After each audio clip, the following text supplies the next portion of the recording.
Le récit s'ouvre sur le quai d'un port à New York, où on aperçoit Jang Myung-jun, le chef d'une dangereuse organisation criminelle nord-coréenne, en train de tuer un partenaire d'affaires qu'il accuse de trahison.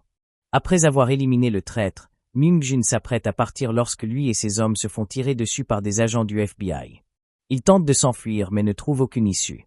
Myung-jun se fait capturer par l'agent Jack du FBI, chef de l'opération. Malgré la réussite de cette opération, l'agent Jack se fait quand même réprimander par son supérieur parce qu'il a agi sans aucun mandat. Pendant ce temps, Myung-jun se fait interroger par le détective Chul Ryung, un agent envoyé par le gouvernement nord-coréen pour récupérer le criminel. Myung-jun était le supérieur hiérarchique de Chul Ryung lorsqu'ils étaient dans l'armée nord-coréenne. Aujourd'hui, il a basculé du côté obscur. L'agent Jack du FBI entre précipitamment dans la salle d'interrogatoire, très mécontent qu'un agent étranger vienne lui voler son mérite. Malheureusement pour lui, son patron arrive et lui dit de se calmer parce que les ordres viennent du département d'État. Il confie donc à l'agent Jack la mission d'escorter le criminel jusqu'à l'aéroport. Lors du transport du criminel jusqu'à l'aéroport, l'agent Jack se trouvait dans l'une des voitures du convoi, ainsi que le détective Chul Ryung et son équipier avec qui il avait été assigné à la mission. Le convoi se fait attaquer en cours de route par les hommes de Myung-jun qui se mettent à tuer les agents du gouvernement. Myung-jun profite de l'occasion pour tuer les agents dans le fourgon dans lequel il était détenu. Ces hommes font exploser la porte du fourgon et lorsqu'il sort, des échanges de tirs se déclenchent entre les mercenaires et les agents du gouvernement. L'agent Jack parvient à se rapprocher de Myung-jun et tue plusieurs de ses hommes. Chul Ryung le rejoint dans le combat, accompagné par son coéquipier. Myung-jun et ses hommes décident de battre en retraite en s'enfuyant par les égouts. Mais avant de partir, ils ont laissé une bombe derrière eux. L'explosion de la bombe a causé la mort du coéquipier de Chul Ryung. La scène se déplace à Séoul, en Corée du Sud, dans un entrepôt où des trafiquants font du télémarketing illégal. Le détective Kim Jin-ta, un agent de la police de Séoul, se fait passer pour un client qui est venu négocier un gros contrat avec l'agence de télémarketing dans l'entrepôt. Il portait une caméra lors des négociations. Lorsque le truand a découvert qu'il était face à un policier, il a tenté de s'enfuir mais l'entrepôt était déjà cerné par la police. Jin-ta s'est ensuite levé et il a procédé à l'arrestation des trafiquants. Quelques jours plus tard, il était sur une autre mission qui consistait à attraper le dénommé Sergueï, un homme qui fabrique des faux passeports. Ses coéquipiers prenaient des photos dans la voiture pendant qu'il négociait avec Sergueï.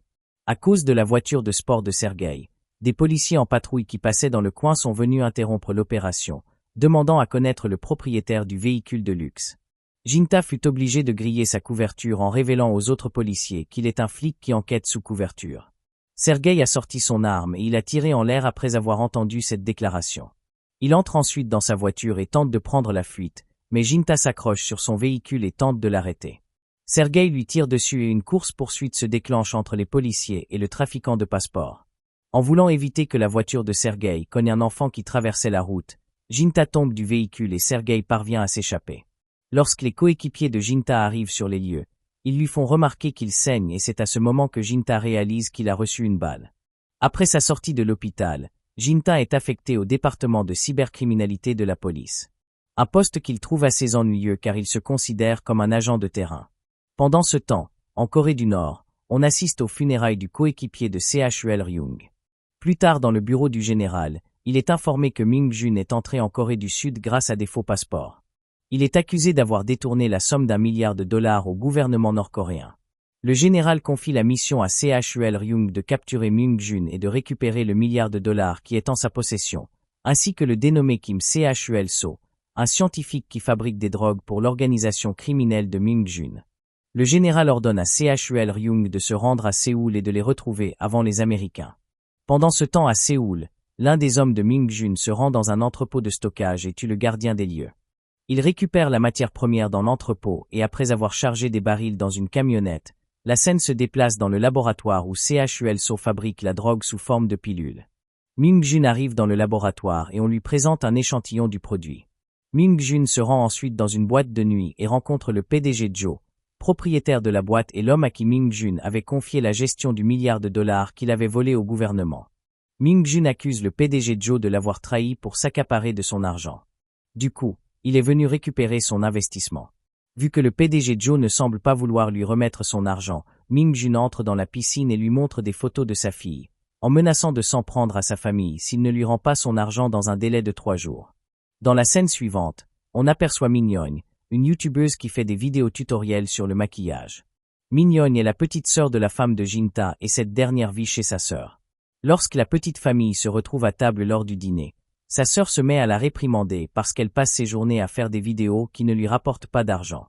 Mignonne réplique en disant qu'en tant que youtubeuse, elle peut gagner des millions par mois. Lorsque sa nièce Yeonha, la fille de Jinta, lui a demandé combien elle gagne actuellement, Mignonne répond qu'elle gagne 36 000 wons par an. Tout le monde s'est mis à se moquer d'elle autour de la table. Agacée par les moqueries, Mignonne a perdu l'appétit et elle a quitté la table. Le lendemain au commissariat, Jinta aperçoit l'un de ses collègues en train de manipuler un drone et ce dernier révèle à Jinta que cet appareil peut rechercher des personnes disparues sans se faire remarquer. Les officiers ont demandé à Jinta de leur parler de la plus grosse affaire qu'il a déjà eu à résoudre dans sa carrière. Jinta leur a raconté sa collaboration avec l'agent nord-coréen Chul Ryung. Les deux hommes avaient démantelé un gros réseau de trafic de faux billets et sauvé l'économie du pays. Pendant qu'il faisait son récit, Jinta aperçoit ses anciens coéquipiers. Ces derniers l'informent que le sommet entre la Corée du Nord et les États-Unis aura lieu dans quelques jours à Séoul et le détective Chul Ryung se trouve actuellement au pays pour attraper un trafiquant de drogue.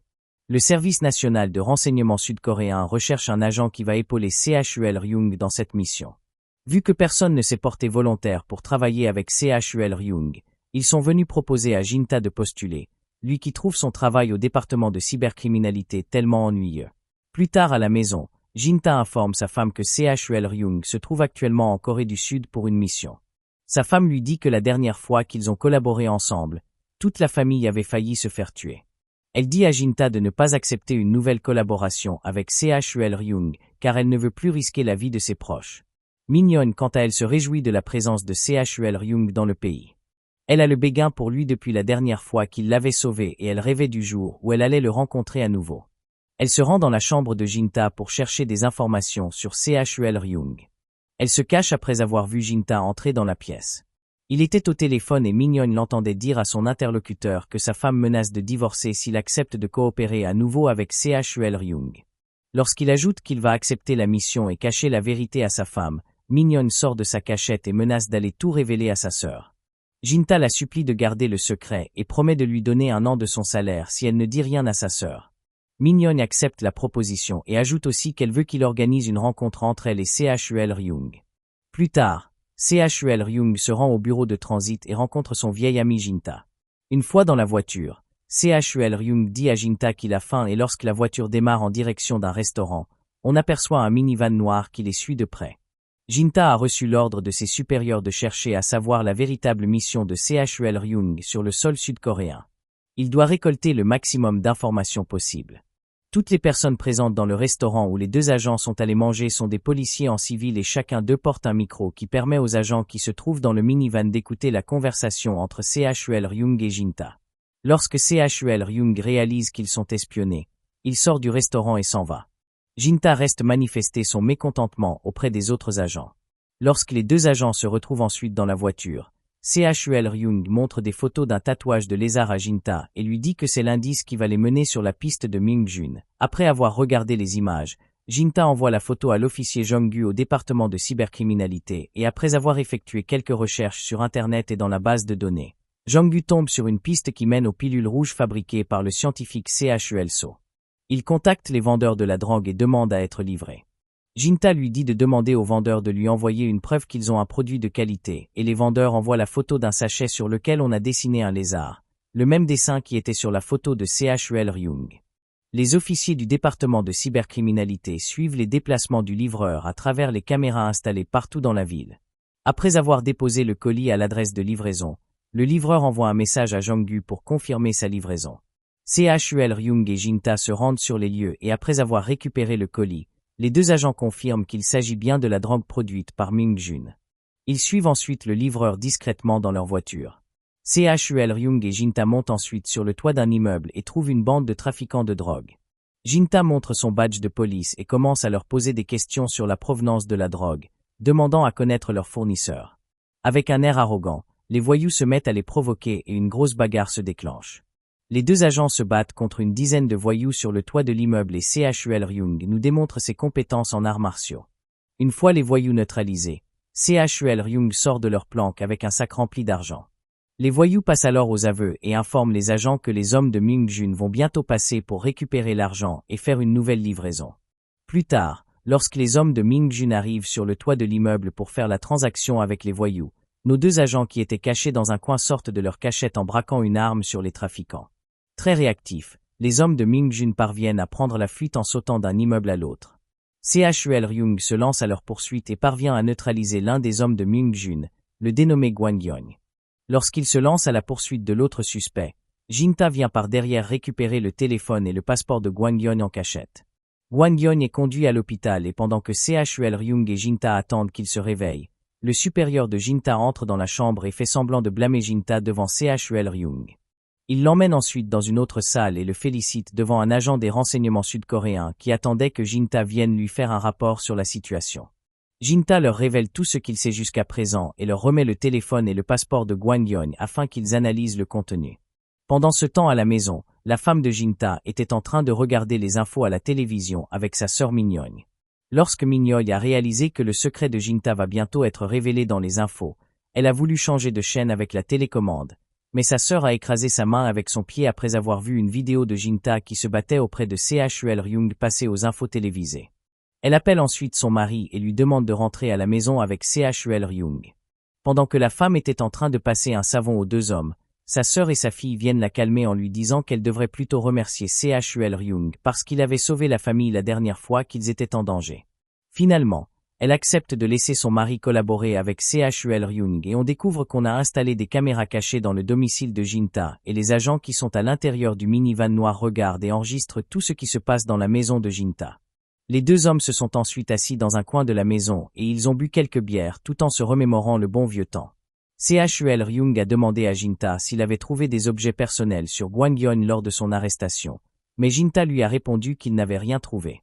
Lorsque Jinta a réalisé qu'il n'y avait plus assez de bière, il est sorti pour aller en acheter. Min-yeon a profité de l'absence de Jinta pour aller voir Chul Ryung et lui avouer ses sentiments. Craignant la réaction de Jinta s'il apprenait qu'il flirte avec sa belle-sœur, Chul Ryung a rejeté les avances de Min-yeon et il est parti, l'abandonnant toute seule dans la pièce. Pendant ce temps, Ming-jun reçoit l'information que Gwang-yeon s'est fait arrêter par la police. Il est encore plus furieux quand il apprend que c'est à cause de Chul Ryung que cela s'est produit. Le lendemain matin, la petite famille était en train de dîner à table lorsque Jinta reçoit un appel et on l'informe que Gwang-yeon s'est réveillé. Les deux agents sortent de la maison précipitamment et lorsqu'ils arrivent devant la chambre d'hôpital, un agent leur interdit l'accès dans la pièce mais Chul Ryung force le passage. Une fois à l'intérieur, il est choqué d'apercevoir l'agent Jacques du FBI en train d'interroger Gwang-yeon. L'agent Jacques l'informe que le prisonnier appartient désormais au gouvernement américain, mais Chul Ryung n'est pas d'accord et insiste qu'on lui rende son prisonnier. Jinta s'interpose et fait de son mieux pour calmer la situation. Le supérieur de Jinta arrive et demande aux deux agents coréens de sortir de la chambre. Dans un flashback, l'agent Jacques nous révèle que le gouvernement américain a découvert que Ming-jun a une somme d'1 milliard de dollars en sa possession. La mission de Jacques est de retrouver cet argent et le ramener aux États-Unis. De retour au présent, Jinta, son supérieur et l'agent du gouvernement se retrouvent dans une salle et discutent de l'ampleur que cette mission est en train de prendre. Avec l'implication du FBI, les hommes doivent se dépêcher de trouver Ming-jun le plus tôt possible. Jinta demande à son supérieur s'il a trouvé des indices dans le téléphone de Gwang-yeon, mais son supérieur lui répond que le téléphone est encore en cours de restauration et le passeport a un hologramme d'identité presque parfait.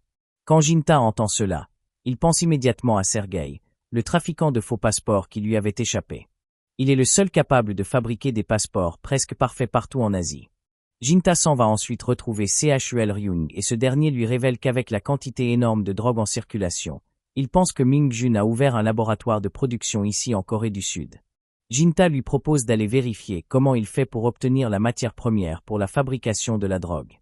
Les deux agents se rendent au commissariat et découvrent qu'un entrepôt de stockage de matières premières a été cambriolé il y a quelques jours et l'agent de sécurité des lieux est mort lors de l'opération. Les collègues de Jinta du département de cybercriminalité lui proposent de suivre la trace du camion qui avait transporté les produits volés dans l'entrepôt. Les deux agents soupçonnent que le laboratoire doit se trouver dans une usine abandonnée loin du centre-ville. Jinta prend son collègue au duc avec lui parce qu'ils ont l'intention de se servir de son drone pour chercher l'usine sans se faire repérer. Pendant ce temps à l'hôpital, l'agent Jacques a l'intention de se servir de Gwang-yeon pour retrouver la trace de Ming-jun. Après avoir interrogé Gwang-yeon, l'agent Jacques fait exprès de laisser une épingle sur la table avant de sortir. Wang Yon aperçoit l'épingle et l'utilise plus tard pour ouvrir ses menottes, ignorant que les agents du FBI observent chacun de ses gestes.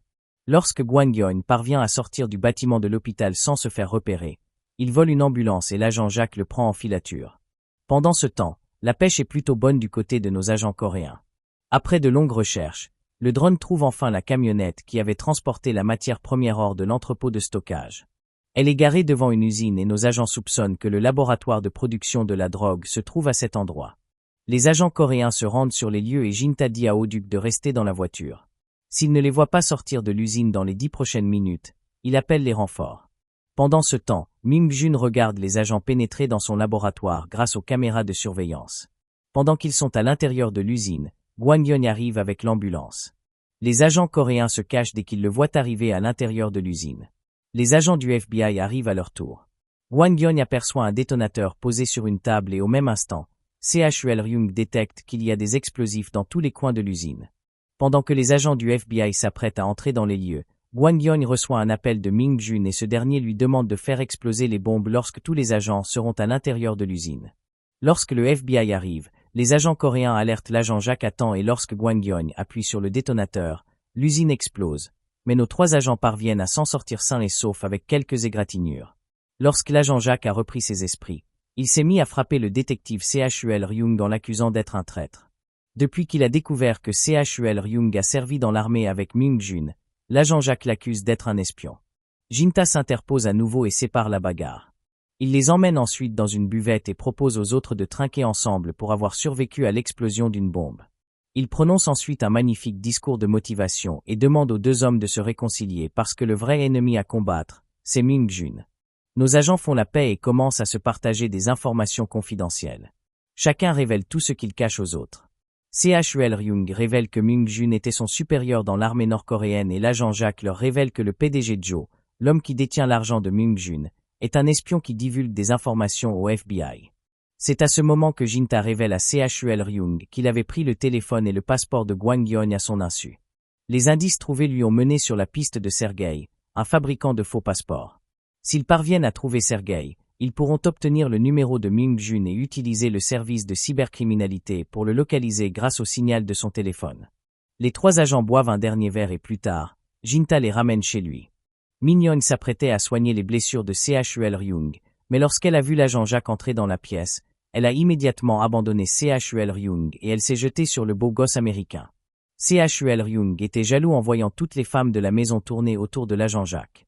L'agent Jacques fut bien accueilli par la petite famille et plus tard, lorsqu'ils se sont tous retrouvés à table pour le dîner, l'agent Jacques se mit à flirter avec Ming-jun en lui faisant des yeux doux et des compliments. CHUL Ryung lui chuchote à l'oreille de ne pas s'aventurer sur ce terrain. Le lendemain, ils se rendent au département de cybercriminalité et les collègues de Jinta leur informent que Sergei a une petite amie nommée Natasha. Grâce à elle, ils pourront retrouver la trace de Sergei et l'attraper facilement. Nos 3 agents s'installent dans un appartement situé en face de celui de Natasha et commencent à la surveiller à distance. Pendant la surveillance, Ming-jun les apporte à manger plus tard dans la soirée et quelques instants après, Natasha décide enfin de sortir de son appartement. Ming-jun et CHUL Ryung décident de la suivre en se faisant passer pour un couple, pendant que Jinta va s'introduire dans son appartement pour placer des micros et cacher quelques caméras dans la pièce. Pendant que Natasha faisait ses achats dans un supermarché, CHUL Ryung remarque qu'elle achète aussi des articles pour hommes et soupçonne qu'il y a peut-être un homme dans son appartement. Pendant ce temps, Jinta qui se trouvait dans l'appartement de Natasha se fait attaquer par Sergei, qui se trouvait effectivement à l'intérieur. Jinta parvient à le neutraliser tout seul avant l'arrivée de CHUL Ryung. Lors de son interrogatoire au poste, Sergei refuse de coopérer. Jinta lui dit alors que s'il refuse de lui donner le numéro de Ming-jun, on va le rapatrier en Russie et il sera envoyé à la prison de Sibérie. Sergei a effectivement peur de se faire rapatrier, mais il doute que Jinta ait les bras assez longs pour déplacer un agent du gouvernement russe. Du coup, Jinta envoie un message à l'un de ses collègues et demande à ce dernier de l'appeler. Lorsqu'il décroche l'appel de son collègue devant Sergei, Jinta fait semblant de parler à un agent du gouvernement russe. Lorsqu'il sort de la salle d'interrogatoire, Jinta propose à l'agent Jacques de se faire passer pour un soldat russe. Ming-jun y arrive plus tard avec un uniforme de l'armée russe et grâce à ses compétences de maquilleuse, elle change le look de l'agent Jacques et lui donne une toute autre identité. Lorsque Sergei aperçoit l'agent Jacques entrer dans la salle d'interrogatoire, il se met à paniquer. L'agent Jacques se met immédiatement à l'agresser et dans la panique totale, Sergueï accepte de donner le numéro de Ming-jun à Jinta. Pendant ce temps, on découvre enfin la véritable mission de Ming-jun en Corée du Sud. Il prépare un acte terroriste visant à tuer des millions d'innocents à l'aide d'un gaz extrêmement toxique qu'il compte relâcher dans la nature. Le scientifique Chul So n'aime pas trop cette idée de tuer des innocents, mais il le fait malgré lui.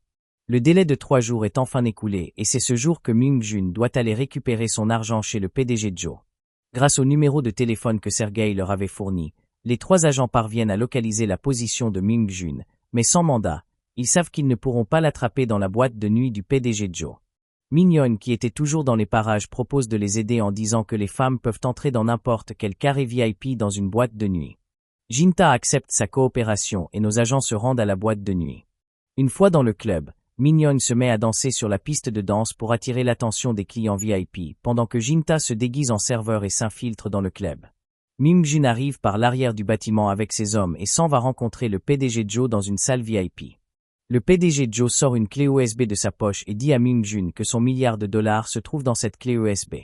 Mais il refuse de lui remettre cet argent et lui ramène plutôt un sac contenant 5 millions de dollars. Ming-jun lui lance un petit sourire et demande qu'on lui apporte du champagne. Jinta se trouvait parmi les serveurs chargés d'apporter les bouteilles de champagne dans la salle VIP. Il assistait aux négociations entre Ming-jun et le PDG Joe quand tout à coup, Ming-jun sort un pistolet dans le seau à champagne et une fusillade se déclenche dans la pièce. Les serveurs et les hommes du PDG Joe se font tous tuer par Ming-jun et ses hommes. Jinta parvient à se cacher derrière le comptoir. Ming-jun récupère la clé USB contenant l'argent et s'apprête à tuer le PDG Joe. Le scientifique Chul So s'interpose et tente de le raisonner, mais il lui tire dessus avant de tirer ensuite sur le PDG Joe. Au même instant, le téléphone de Jinta se met à sonner, ce qui attire l'attention de Ming-jun et ses hommes. Jinta envoie un message aux autres pour leur donner sa position. Pendant que les agents s'y rendaient, Chul Ryung enferme l'agent Jacques dans une pièce afin de l'empêcher de participer à l'opération. Chul Ryung arrive dans la salle VIP et se met à tirer sur les hommes de Ming-jun après avoir fait exploser un extincteur pour assombrir la salle. Réalisant que ces hommes sont tous morts, Ming-jun prend la fuite avec l'un de ses subordonnés. Chul Ryung et Jinta les prennent en chasse pendant que les renforts arrivent sur les lieux et bloquent l'entrée de la boîte de nuit. Ming-jun entre dans sa voiture et parvient à démarrer, mais Chul Ryung tire une balle dans la roue de la voiture et celle-ci fait un accident. Il se rapproche de la voiture avec Jinta, mais lorsqu'il aperçoit Ming-jun qui prend la fuite, Chul Ryung menotte Jinta sur la portière et se lance à la poursuite de Ming-jun tout seul. Chul Ryung rattrape Ming-jun et lui passe les menottes. Au même moment, l'agent Jacques et la police sud-coréenne arrivent et le braquent avec leurs armes. Plus tard, Jinta réalise qu'il n'était qu'un pion pour le gouvernement. L'agent du gouvernement lui dit ouvertement qu'ils ont caché du matériel d'écoute chez lui parce qu'on ne lui faisait pas entièrement confiance. Ils sont déçus de Jinta parce qu'il n'a pas réussi à trouver le milliard de dollars avant Chul Ryung et actuellement, le criminel et l'argent se trouvent entre les mains de Chul Ryung. Pendant ce temps, Chul Ryung se rend à l'appartement d'un haut gradé de l'armée nord-coréenne, le nommé Kim Jung-taek, et lui remet la clé USB contenant le milliard de dollars. Chul Ryung remarque aussi qu'il porte le tatouage de l'image qui est gravé sur les sachets des drogues fabriquées par Ming-jun. Il fait quelques recherches et après avoir découvert que lui aussi était un pion dans cette affaire depuis le début, il tente de joindre Jinta mais ce dernier ne décroche pas son appel, déçu par sa trahison. Pendant ce temps, l'agent Jacques était dans un bus en direction de l'aéroport.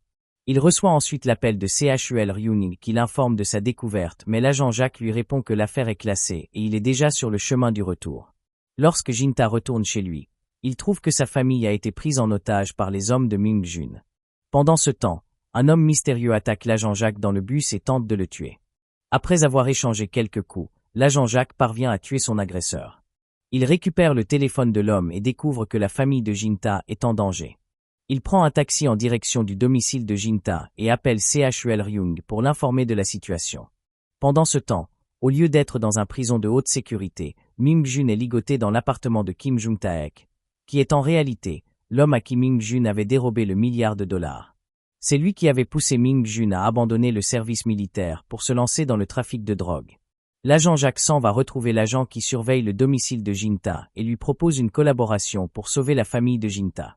Il monte sur l'immeuble et tente de s'introduire dans l'appartement en passant par la fenêtre. Mignon l'aperçoit et se met à faire du bruit pour détourner l'attention des hommes de Ming-jun qui se trouvaient dans la pièce. Lorsque l'agent Jacques parvient à entrer sans se faire remarquer, Il donne le signal à l'autre agent de venir sonner à la porte pour attirer les mercenaires vers lui. Avec l'aide de l'agent sud-coréenne, l'agent Jack élimine l'un des mercenaires. Néanmoins, l'autre mercenaire est plutôt du genre coriace et lorsque l'agent Jack s'est retrouvé en difficulté, Min-Young est allé ouvrir la porte et l'autre agent est venu abattre le dernier mercenaire, parvenant ainsi à libérer la famille de Jinta. Pendant ce temps, Jinta est forcé d'utiliser son identité de policier pour aider les hommes de Ming-jun à pénétrer dans le bâtiment où va se tenir le sommet entre le gouvernement nord-coréen et les États-Unis. Après avoir traversé la sécurité, les mercenaires transportant la bombe contenant le gaz toxique se sont rendus sur le toit de l'immeuble et ils ont activé la bombe après avoir tué quelques agents de sécurité qui se trouvaient sur les lieux. Jinta a profité du fait que l'homme qui était resté le surveiller n'avait pas attaché sa ceinture de sécurité pour le projeter hors de la voiture après avoir freiné brusquement. Il reçoit ensuite l'appel de sa femme qui l'informe que toute la famille a été sauvée par l'agent Jack. Jinta est heureux et soulagé, mais Chul-Ryung est toujours bloqué dans les ascenseurs de l'immeuble qui ont été mis hors service par les hommes de Ming-jun. Pendant ce temps, Jung Taek était sur le point d'effectuer le transfert du milliard de dollars qui se trouve dans la clé USB lorsque les hommes de Ming-jun se sont mis à pirater son compte. Très furieux, Jung Taek prend une arme et menace de tuer Ming-jun quand tout à coup, les hommes de Ming-jun font leur apparition et se mettent à tirer sur tout ce qui bouge dans la pièce, évitant toutefois de tirer sur Jung Taek. Les mercenaires entrent dans la pièce et libèrent Ming-jun. Une fois libre, ils récupèrent la clé USB et tirent sur Jung Taek qui s'écroule et meurt. Ming-jun récupère ensuite le détonateur de la bombe. Après avoir entendu des coups de feu, Chul-Ryung sort par le toit de l'ascenseur et arrive dans l'appartement de Jung Taek. Une énorme fusillade se déclenche entre lui et les hommes de Ming-jun. Seul contre une dizaine de mercenaires, Chul-Ryung parvient à les abattre les uns après les autres avec facilité. Il se fait néanmoins capturer par Ming-jun, mais Jinta arrive au bon moment pour le sauver en tirant sur Ming-jun. Chul-Ryung informe Jinta de la présence d'une bombe dans le bâtiment. Il saute ensuite dans l'élévateur pour aller chercher la bombe sur le toit, mais Ming-jun le rejoint sur l'élévateur et les deux hommes engagent le combat. Après avoir réalisé que Chul-Ryung a pris le dessus sur lui, Ming-jun appuie sur le détonateur et active la bombe. Pendant ce temps, Jinta trouve la clé USB contenant le milliard de dollars. Mais le bras droit de Ming-jun arrive et se met à lui tirer dessus. Jinta évite de se faire toucher et engage un affrontement corps à corps avec ce dernier. Jinta le jette dans la piscine et en profite pour l'électrocuter, le tuant sur le coup. Pendant ce temps, Chul-Ryung arrive enfin sur le toit de l'immeuble et trouve la bombe. Mais avant qu'il ne se rapproche de l'engin, Ming-jun le rattrape et un autre combat se déclenche entre les anciens patriotes de la même nation. Jinta arrive sur toi quelques instants après et Chul-Ryung lui indique l'endroit où se trouve la bombe. Ming-jun sort un couteau et tente d'en finir rapidement avec Chul-Ryung, avant que Jinta ne trouve la bombe. Malheureusement pour lui, Chul-Ryung est beaucoup trop fort et Ming-jun se fait poignarder par son propre couteau. Jinta trouve la bombe et appelle l'agent Jack pour qu'il lui dise comment la désamorcer. L'agent Jack lui dit de trouver la clé de verrouillage de la serrure de la bombe. La clé était entre les mains de Ming-jun et ce dernier est tombé du haut du toit de l'immeuble avec la clé dans la main. Heureusement, l'agent Jack était déjà arrivé sur les lieux avec la famille de Jinta. Lorsqu'il aperçut une clé dans la main de Ming-jun après sa chute, il utilisa un drone pour renvoyer la clé à nos deux agents coréens qui se trouvaient encore sur le toit. Chul-Ryung s'est dirigé vers la bombe tandis que Jinta tente de récupérer la clé sur le drone. Une fois que c'est fait, Jinta lance la clé à Chul-Ryung et ce dernier désactive la bombe, sauvant ainsi la vie de millions d'innocents. L'agent Jack les rejoint sur le toit et plus tard, les trois agents sortent de l'immeuble sains et saufs sous le regard joyeux de la famille de Jinta. Il utilise le milliard de dollars qui se trouve dans la clé USB pour faire des dons à l'UNICEF et cette scène marque la fin de ce résumé. Merci d'avoir regardé. Abonne-toi si tu as trouvé ce contenu intéressant.